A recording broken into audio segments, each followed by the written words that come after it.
한 분 한 분들 삶 속에 주님의 평강이 넘쳐나길 축원합니다. 마음이 참 새해가 되었는데도 불편할 때가 참 많이 있을 것입니다. 파스칼은 팡세에서 마음은 이성이 모르는 마음의 이유를 갖고 있다, 이런 글이 있어서, 마음은 이성이 모르는 마음의 이유를 갖고 있다. 마음의 이유가 무엇일까? 어떤 비논리적인 것, 이성적인 것이 아닌 비이성적인 것을 말하는 것이 아니라, 또 어떤 학문적인 이성이나 산술적 계산, 이득과 타산의 합리성을 넘어서 인간 깊은 곳의 신비를 감지하는 능력, 이게 마음의 이유가 아닐까. 우리 속에 있는 산술적 계산, 내 이해득실 좀 떠나서 우리 깊은 곳에 있는 그 신비를 감지하는 능력. 마음이라는 이 단어를 대할 적에 마음이 참 가끔 어려울 때가 많이 있죠. 세상 속에서 우리의 마음이 온통 상처를 받고 또 쌓인 먼지로 우리의 마음이 흐려있기 때문일 것입니다. 온갖 지식과 정보와 소음이 폭발하듯 쏟아지는 세상 가운데 어떤 게 거짓이고 어떤 게 진리를 가려내기 어려운, 그만큼 마음의 먼지가 너무나 푹 쌓여있는 우리들의 삶이기도 합니다. 매일 내 이익을 악착같이 지켜내는 타산적 사고 없이는 생존하기 어려울 것 같은 팍팍한 시대, 정말 우리의 마음이 제대로 숨쉴 곳이 그리워지기도 하고, 그러다가도 내 마음의 순수성을 나도 믿기 어려운 그런 때가 참 많이 있죠. 그래서 안식을 잃은 내 마음이 어디서 위안을 얻을 것인가, 혹은 또 좀 더 나아가 삭막해진 내 마음이 언젠가는 나와 다른 사람들에게 따뜻한 집이 내가 좀 되어줄 수 있을 것인가, 이렇게 쓸쓸하게 되묻기도 합니다. 마음이라는 것은 정서와 느낌의 자리입니다. 우리가 살아간다는 것은 희노애락을 느끼죠. 그래서 우리는 살아있다 혹은 살아간다, 이렇게 표현할 것입니다. 기쁨과 슬픔이 교체되며 살아있음을 생생히 체험하게 하는 것, 이것이 바로 우리의 마음이죠. 그런데 파스칼이 잘 통찰했듯이 우리가 성서적 인간관을 보면은 마음은 감정의 그런 자리, 정서와 어떤 그런 자리뿐만이 아니라 삶의 진리에 생명을 부여하는 그 힘이기도 하다는 것. 잠언에서 내 마음을 지켜라. 어디? 생명이 이 마음에 있다. 마음의 근원에 생명이 있다. 이렇게 생명의 근원이 마음에 있다. 이렇게 얘기를 하죠. 그러니까 우리에겐 추상적인 이성이 깨닫는 자연법칙, 누구나 다 인정하는 객관적 진리, 그것만이 아니라 우리가 살아가면서 일상에서 알아야 되고 행해야 하는 그런 진리들, 그렇죠? 그런 행위의 진리를 깨닫는 곳이 바로 우리의 마음이죠. 오늘날 우리에게 익숙한 단어를, 마음보다 좀 더 편안한 단어를 쓰자면은 양심의 자리가 우리의 마음이기도 할 것입니다. 그러니까 파스칼이 마음의 이유가 우리 마음속에 있다고 하는데, 이성이 모르는 그런 마음의 이유를 따르는 삶이 어떤 것일까? 깨끗한 마음으로 사랑하는 것, 이렇게 얘기를 하면은 좀 추상적이 될 수도 있죠. 근데 조금 더 이제 이 깨끗한 마음으로 사랑하기 위해서는 우리가 진리의 나를 말씀에 비춰본다도 할 수 있고, 하나님의 말씀 앞에 내가 서는 것, 하나님 앞에 내가 서 있는 것, 그래서 나를 정말 제대로 좀 비추어 보아야 된다는 것, 사실은 힘겨운 일이죠. 용기와 겸손이 필요합니다. 왜냐하면은 내가 확신과 자긍심을 가지고 했던 일들, 충분한 이유가 있어 합리화한 행동이야. 그런데 이것들을 내 습관의 마음이 아니라 이 깨끗한 마음, 하나님 앞에서, 진리 앞에서라는 것, 말씀 앞에서 그걸 좀 비추어 보니까 뭐가 드러나? 내 숨어있는 이기심이 드러나고 내 욕망의 뿌리가 드러나. 이걸 드러내야 돼. 그러니까 이런 작업을 한다면은 분노가 치밀어 오르기도 하고 정말 실망이 되기도 하고 좌절과 슬픔을 겪는 그런 어떤 시간을 가질 수가 있습니다. 노벨 문학상이죠. 문학상을 수상하기도 한 일본의 양심을 상징하는 작가 우리가 잘 알고 있죠. 오이 겐자부르는 언젠가 문학의 본질을 양가성이라고 이렇게 말을 합니다. 진리의 준엄성을 직시는 하는데 그 직시하되 그 진리를 따르지 못한 인간의 나약함을 잘 이해하고 그로부터 생기는 슬픔을 그려내는 것, 이것이 문학이다 이렇게 표현을 했던 적이 있는데 이 글을 읽으면서 그렇기도 하겠구나 끄떡끄떡 어떤 공감을 표시하기도 했지요. 신앙의 가르침도 마찬가지도 우리는 진리를 사랑하죠. 그러나 슬픔과 아픔과 약함의 마음을 우리가 또 열 수 있어야 되고, 이 깨끗한 마음이라는 걸 생각할 적에 우리가 깨끗한 마음을 가지고 사랑하는 거 했을 적에 깨끗한 마음이 우리는 깨끗하다면 순수한 것을 먼저 떠올리지만 좀 그런 것보다도 그래서 결벽하고 가혹한 마음이 아니라는 것. 그러니까 이 깨끗한 마음으로 살아가는 것이 어떤 것이냐? 그 어리고 약한 존재가 바로 나야. 또 그대야. 그녀이기도 하고 그이기도 하고. 문학이라는 것은 그러한 인간의 존재와 슬픔을 이해하고 위로하듯 그렇기 때문에 우리의 마음도 스스로를 풀어주고 다른 사람들에게 공감과 연민을 가질 수 있어야 되고, 그러나 거기에 주저앉아 있어서만은 안 된다는 것. 용기와 겸손에서 힘을 얻고 진리 안에서 사랑하는 것을 우리가 감행해 내야지 거기까지 가야 된다는 것. 그러니까 우리가 진리를 향하고, 그런데 여기서 뭘 직시를 하느냐? 나의 깊은 곳의 어둠을. 그래야지. 이것이 공의와 사랑이라는 것이라고도 표현을 할 수 있겠죠. 우리가 현 시국에서 분노만 얘기하는 것이 아니라 진리를 향하지만 내 안에 깊은 곳을 직시하며, 더 어려운 시대가 되어가고 있죠. 우리가 그만큼 더 개방적이어야 되고 타인에 대해서 공감해야 되고 그걸 끌어안아야 되고. 왜? 그리스도인이니까. 예수가 그렇게 했으니까.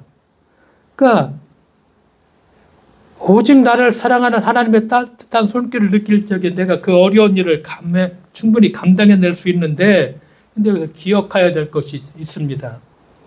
그러니까 하나님의 손길은 나를 품어주고 안아주며 부드럽게 이끄는 누군가의 마음을 통해서 그게 다가온다는 것입니다. 그냥 뚝 하늘에서 뚝 떨어지는 것이 아니라 하나님의 손길을 내가 느낀다는 것. 그렇죠. 나를 품어주고 안아주며 부드럽게 이끄는 누군가의 마음을 통해서 그렇게 다가온다는 것. 그러니까 누군가의 따뜻한 마음의 손길을 받아들이는 것.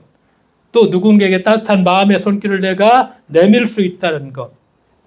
그래서 파스칼이 말한 마음의 이유, 깨끗한 마음으로 살아가는 것이 나의 강직함과 옳음을 증명하며 살아가는 것이 결코 아니고, 또 나 자신을 끊임없이 자책하며 사는 것도 아니고, 나 자신을 안아주며 다른 사람을 사랑하려 애쓰는 것이죠. 그래서 내가 남을 안아줄 수 있을지 모르지만 나를 안아주는 것은 나 혼자 할 수 있는 일이 아니죠. 조건 없는 하나님의 자비하심과 그 크신 마음에 내 마음을 열어주죠. 그리고 누군가의 사랑과 염려의 마음을 믿고 그 안에서 내가 숨을 쉴 수 있다는 것. 그렇기 때문에 우리가 이 퍽퍽한 시절에 증오와, 그렇죠, 너무나도 욕설이 난무하는 이 한복판의 시대에서 우리가 어떻게 살아갈 것인가. 분노한 것만 가지고는 안 되고 깨끗한 마음으로 사랑하고 살아가는 것, 결국 나의 마음이 또 다른 마음과 만날 때 지속될 수 있다는 것. 우리의 기준을 예수님께 우리가 두고서 그분은 어떻게 행동하셨나. 그분이 그런 삶을 사셨죠. 이스라엘만큼 편을 가르고, 바리새인들이 그랬잖아요. 선택된 민족, 이방인과 죄인과 다 쫙 갈라놓고 울타리를 치고 예기치 못한 시대에 우리는 살아가죠. 10년 전만 해도 이러한 현상이 우리 앞에는 훨씬 덜 벌어졌죠. 그냥 조그맣게 벌어졌는데 이제 한복판에서, 대한민국의 수도 한복판뿐만 아니라 어디에서 이걸 목도하는 시절에 그럼 우리는 어떻게 살아갈 것인가? 여기에 대한 고민과 또 고민만 하지 말고 조금 더 예수가 어떻게 살라고 말씀하셨는가를 우리가 고민하고 오늘의 시대를 살아갈 책임이 있다는 것, 발을 씻기시는 주님을 이 말씀을 생각하면서 그 생각을 좀 깊이 한번 해보았습니다. 너무나 잘 알고 있죠. 발을 씻기시는 주님. 우리는 뭐 성화도 많이 보고 예수께서 구부려가지고 제자들의 발을 씻기시는 거. 13절에 예수님이 말씀하시죠. 너희가 나를 선생님 또는 주님이라고 부르는데 그것은 옳은 말이다. 내가 사실로 그러하다. 제자들의 발을 씻긴 다음에 이게 제자들한테 이렇게 말씀하시죠. 그러니까 내가 너희들의 발을 씻겨주었어. 근데 종이 아니야. 제재도 아니야. 정복당한 백성이 아니라 너희가 섬기는 주님. 주님을 뜻하는 건 큐리오스죠. 하나님이죠. 그 당시에는 로마 황제. 두 사람에게만 주인이라고 썼죠. 큐리오스라고. 선생님이라는 것을 새삼 인식하게 말씀하죠. 그러니까 남의 발을 씻겨주는 이 행위가 사실은 굴종 행위잖아요. 노예나 종들이 하는, 다른 사람은 할 수 없는, 해서도 안 되는. 그런데 이 굴종의 행위가 한순간에 뭘로 바뀌죠? 사랑의 행위로 바뀌어집니다. 그러니까 발을 씻겨주신다. 행위의 주체가 달라졌어. 그러니까 같은 행위를 해도 누가 행하느냐에 따라서 그 성격은 완전히 달라질 수가 있죠. 그러니까 제자들의 발을 씻어주는 말씀을 묵상을 하는데 우리는 너무나 습관과 관성에 그냥 젖어 있어요. 그리고 기도하자고 얘기해. 근데 그것도 습관과 관성에 젖어 있어요. 그 습관과 관성을 좀 벗어나야지 이 말씀이 살아서 나한테 오는데 습관과 관성이 젖어 있으니까 이건 그냥 자꾸 다른 걸 막 요구해. 그러니까 습관과 관성이 아니라 깨어있는 마음으로 이 말씀을 왜 이렇게 중요한 시절에 이제 십자가를 지고 가야 되는데 그 중요한 시절에 이 말씀을 왜 이렇게 하시는가. 길게 말씀을, 그것도 밥을 먹다가 식사를 하다가 도중에 일어나서 그러죠. 발을 씻긴다는 거. 하루의 일정을 마치고 집에 들어오면 보통 다 발을 씻죠. 12절을 보니까 제자들의 발 씻기를 끝내신 예수님이 다시금 겉옷을 챙겨 입으시고 식사를 계속하기 위해서 자리에 앉으시죠. 그리고 제자들이 어리둥절해 있죠. 어리둥절해 있습니다. 충분히. 그러니까 이 일의 의미를 알려줍니다. 내가 너희에게 질문을 시작하면서 이렇게 말씀하시죠. 내가 너희에게 한 일을 알겠느냐? 내가 너희에게 지금 이 일을 했는데 내가 너희에게 한 일을 알겠느냐? 우리는 너무도 명확하게 이 일을 안다고 얘기하죠. 섬김에 대한 가르침이다. 주님께서 제자들의 발을 씻어주었으니까 우리도 주님을 본받아 나보다 못한 사람 당연히 발 씻어줘야지. 보잘것없는 사람, 약한 사람들을 섬기라는 그 말씀이구나. 섬김을 받는 사람이 아니라 내가 섬기는 사람이 되고 높을수록 오히려 자신을 낮추는 사람이 되라는 말씀. 이 말씀이시구나. 근데 이것을 한번 2000년 전의 제자들, 당시 2000년 전의 팔레스타인 이 시대를 한번 돌아가 보자는 것입니다. 왜? 그래야지 말씀의 의미가 항상 2000년 전에 하신 말씀이기 때문에 그 시대로 돌아가서 그 시대의 배경을 이해해야지 이 말씀이 훨씬 더 우리들에게 제대로 와닿죠. 그러니까 2000년 전 내가 너희에게 한 일을 알겠느냐? 제자들 너무나 당황스럽죠. 어리둥절하죠. 이 질문을 듣기까지. 왜? 이 상황 앞에서 아무 생각도 못합니다. 때로는 현실이죠. 구체적인 현실. 우리가 일상적인 일이야. 너무나 익숙한 우리들의 일이야. 근데 이것이 바뀌어졌어. 근데 바뀌어진 게 오히려 더 비현실적이 되어버리고 어려운 일이기도 하죠. 성경에 보면, 복음서에 보면 그런 일이 가끔 있죠. 예수님이 누구를 만나 사마리아 여인과 한참 동안 대화를 나눈다거나 오늘처럼 선생이 제자들의 발을 씻긴다는 건 당시의 관습과 질서에 정면 도전하는 일이었고 이것은 상상하지 못한 일이야. 생각할 수 없었던 일이야. 그러니까 예수님이 그런 기이한 일을 행하신 거야. 그들이 살아보지 못한 세상에서 이 일을 하신 거예요. 그 사마리아 여인과 대화할 적에도 제자들이 먹을 것을 하러 마을에 돌아갔죠. 자리 시간이 비어서 마침 사마리아 여인이 있어 그 여인과 한동안 대화를 해. 근데 먹을 것을 제자들이 가지고 왔어. 그 여인과 대화하는 걸 거의 끝날 무렵에 왔어. 끝났어. 온 후에 그들이 예수에게 아무도 어찌해서 이 여자와 대화를 하십니까? 하고 묻는 자가 하나도 없었다. 요한복음 4장 27절에 하나도 제자들이 없었다. 왜? 왜 그랬을까요? 말문이 막혔던 것입니다. 말문이 막혀버렸어. 왜? 너무 놀랐어. 뭐라고 내가 어떻게 해야 될지 한 번도 생각해보지 못한 장면이야. 있을 수 없는 일이기 때문에 우리는 그냥 이렇게 2000년 후의 시대를 이걸 그냥 읽어버리지만 2000년 전으로 돌아가서 이 말씀을 자꾸 복기를 해보야 돼. 상상도 못한 일이야. 근데 그런 일이 벌어지고 났어. 와보니까. 이건 뭐 입이 벌어져서 그 다음에는 아무 말도 벙어리가 되지 아무 말도 어떻게 할 수 없으니까 아무도 묻는 자가 없었더라. 제자들이 발을 씻기진 이 사건도 금기를 깨는 일이며 동시에 파격 그 자체였죠. 왜? 노예나 종이 주인의 발을 씻기는 건 마땅하고 자연스러운 일이었고 그 반대가 일어나서는 결코 안 될 일이어서 상상도 못 해본 일이야. 이건 일어날 수도 없는 일이었고. 근데 이게 일어났어. 그러니까 베드로 말고는 다른 어느 제자도 한마디 말을 하지 못해서 말문이 막힌 것으로 놀라움을 표현하고 있는 것이죠. 있을 수 없는 일이 일어난 거야. 2000년 전에. 종이나 노예가 발을 씻기지 이게 어떤 상상해보지도 못한 그런 깜짝 놀라울 일이 동시에 그런 일은 동시에 두려운 일이기도 했죠. 적대자들은 어떻게든지 예수를 공격거리로 기다리고 있었고 그런 상황이죠. 그러나 그 질서와 견고한 사고방식에 균열을 낸다는 거. 누가? 예수님이. 그러니까 신앙은 늘 우리가 이런 자세를 갖고 있지 않으면 그냥 덩달아 맨날 따라다니는 거야. 그냥 교리의 표로가 돼버려. 거기서 그냥 투덜거리고 말아 그냥. 그런데 이 견고한 사고방식과 질서에 이게 딱 균열을 금을 딱 내버려. 이 일을 하시는 거예요 지금. 그러니까 우리의 삶도 마찬가지 현실도. 우리도 어떤 순간에 그냥 습관의 포로가 돼버리면 조금 말씀대로 하자 그러면 낯설다고 그래. 그게 맞는데 왜 우리가 살아온 것을 고집해 계속. 이게 맞는 거라는 거예요. 아닌데 2000년 전의 시대로 돌아가서 예수가 이렇게 했구나. 그럼 이 2000년 전에 했던 이걸 오늘의 시대는 어떻게 할까를 진지하게 고민하고 생각하고 응답하는 것이 아니라 그냥 우리가 해왔던 것이 다 옳은 것이고 좀 낯선 것이처럼 틀린 것이야. 근데 이걸 균열을 내죠. 예수님께서는 새로운 세상을 하나님 나라를 이렇게 보여주시는 거예요. 새로운 세상은 이런 세상이다. 너희들이 기다리는 하나님의 나라는 이런 나라가 하나님의 나라다.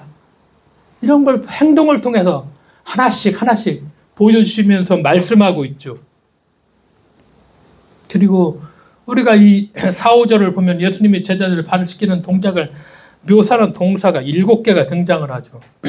식사하시다 말고 갑자기 일어났다 겉옷을 벗고 2번, 수건을 가져다가 3번, 허리에 두르셨다 4번, 그리고 대에 물을 담았다 5, 발을 씻기셨다 수건으로 닦아주셨다. 간단하게 예수께서 제자들의 발을 씻겨주셨다로 끝내도 될 문장을 여러 개의 동사를 나열해서 아주 세밀하게 묘사하죠.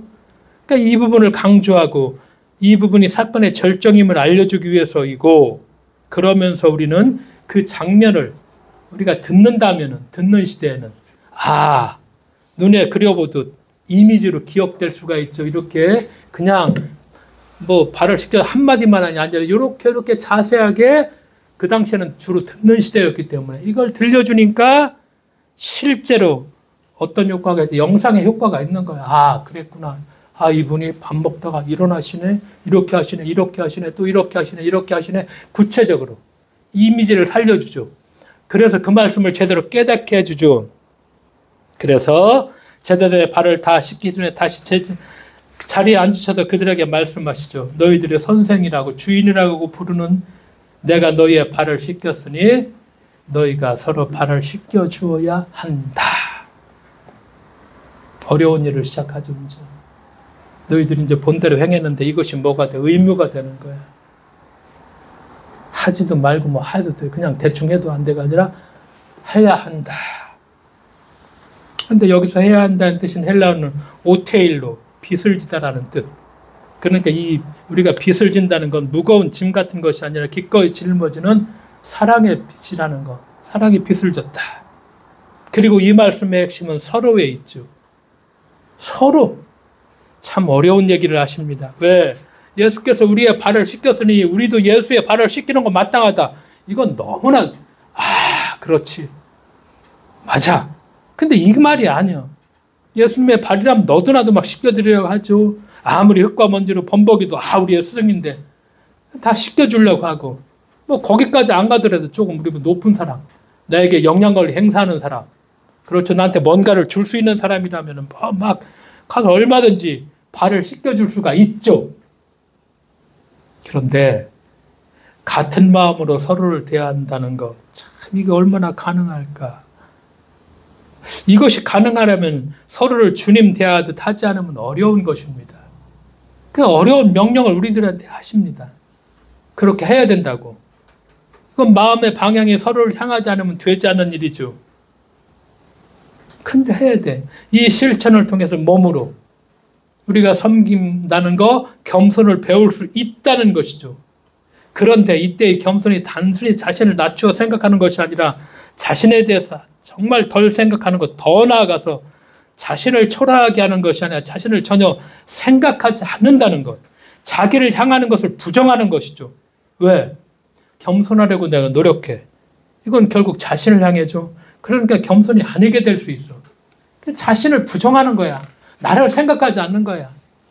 전혀 다른 사람을 생각하는 거야. 오로지 남을 생각할 적에 이게 참 겸손이라고 우리가 이렇게 얘기할 수가 있고 이 말씀을 하십니다. 그러면서 발을 씻기려면 상대방의 발 아래까지 자세를 낮추게 되죠. 야, 내가 씻어줄 테니까 너 일로 와. 이건 좀 아니죠. 그렇죠? 상대방의 발 쪽으로 가야 되는 것이죠. 예수님이 그렇게 고개를 숙이죠. 무릎을 꿇죠. 이것이 바로 십자가의 자리죠. 그래서 우리가 세족이라는 건, 발을 씻긴다는 건 우리 일상의 십자가 같은 것이죠. 우리가 서로의 발을 씻겨주는 일은 예수께서 십자가를 주시면서 이루신 겸손과 비움과 헌신과 사랑에 대한 우리의 응답이고 우리의 응답을 이렇게 요구하신다는 것이죠. 우리는 서로 발을 씻겨줄 때마다 우리의 발을 씻기시는 선생이자 주님이신 분을, 우리가 예수님을 기억하죠. 십자가에 죽으신 그분의 사랑을 기억합니다. 발을 씻길 때 형제자매의 더러운 것을 보게 되고 외면하지 않고 품어주는 우리 자신을 볼 수 있죠. 단순히 도덕적 덕목인 겸손과 섬김보다 조금 더 깊이 들어가고 조금 더 정말 낮추었을 때 열리는 길이죠. 서로의 발을 씻겨준다는 것은 서로의 가장 수치스러운 것, 가장 더러운 그것을 용납하는 그런 의미죠. 용납해준다는 것이 씻김이랑 씻어준다는 것. 그래서 예수께서는 제자들의 모든 더러움을 용납하셨다는 것이죠.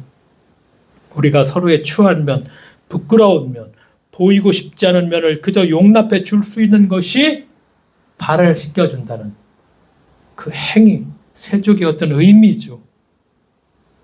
우리도 마찬가지죠. 나나 우리나 내 추한 모습, 우리의 수치스러운 면을 감추는 것이 아니라 씻겨달라고 우리가 가감하게 내 발을 내밀 수 있는 것, 바로 이것이 세족이고 이것이 서로, 너희가 서로 발을 씻겨야 된다. 서로의 의미입니다.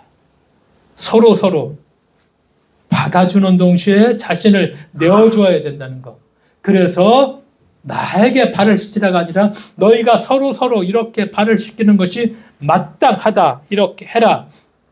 그러면서 예수님은 자기의 발을 절대로 씻기지 못한다고 감추는 베드로를 향해서 내가 널 씻기지 아니하면 너는 나와 아무 상관이 없다. 이렇게 말씀하시죠. 왜 베드로에게 그렇게 말씀하시는가?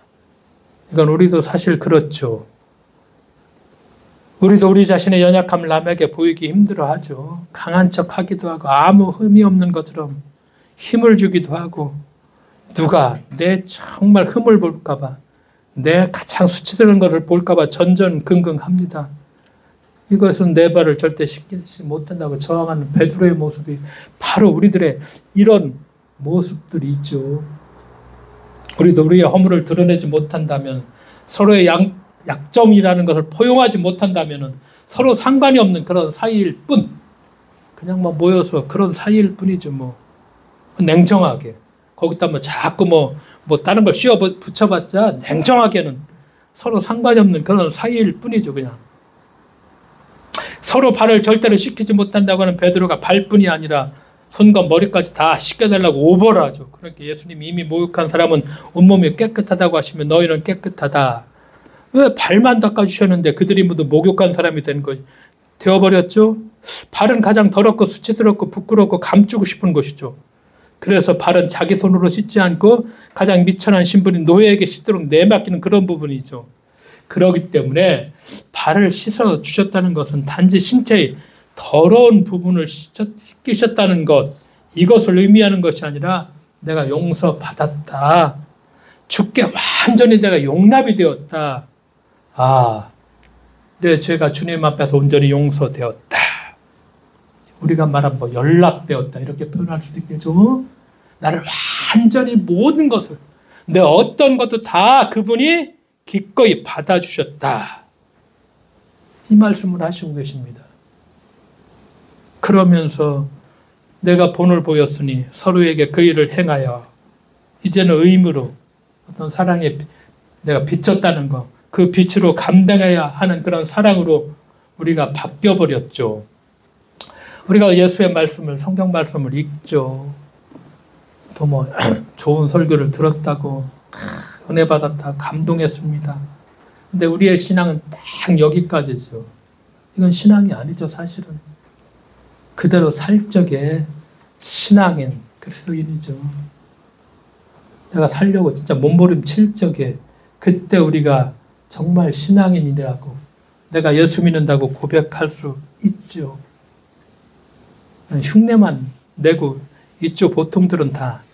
그러면서 예수님은 그 13장 마지막 절에 내가 너에게 뭘 준다? 세 계명을 준다. 서로 사랑해라. 서로. 내가 너희를 사랑한 것 같이 너희도 서로 사랑하여라. 그러면서 오늘 본문의 마지막으로 읽은 말씀이 너희가 이것을 알고 그대로 행하면 복이 있다. 복이 있다. 그대로 알고 행하면 복이 있다. 서로의 가장 낮고 추하고 수치스러운 부분을 용납하고 깨끗이 씻어줄 때 참된 행복이 온다. 그래서 예수님은 거기다가 복이 있다. 그렇게 말씀을 하시죠. 발을 씻긴다는 것. 남의 발을 씻든지 내 발을 누군가 씻게 하든지 그것이 의미하는 것은 우리가 지닌 가장 수치스럽고 부끄러워서 나조차도 외면하고 싶은 그런 모습까지도 용납한다는 것. 발을 씻긴다는 건 바로 그런 것. 그런 것이 바로 깊은 관계에 도달하는 것이고 다 이 깊은 관계에 도달하고 싶어 하죠.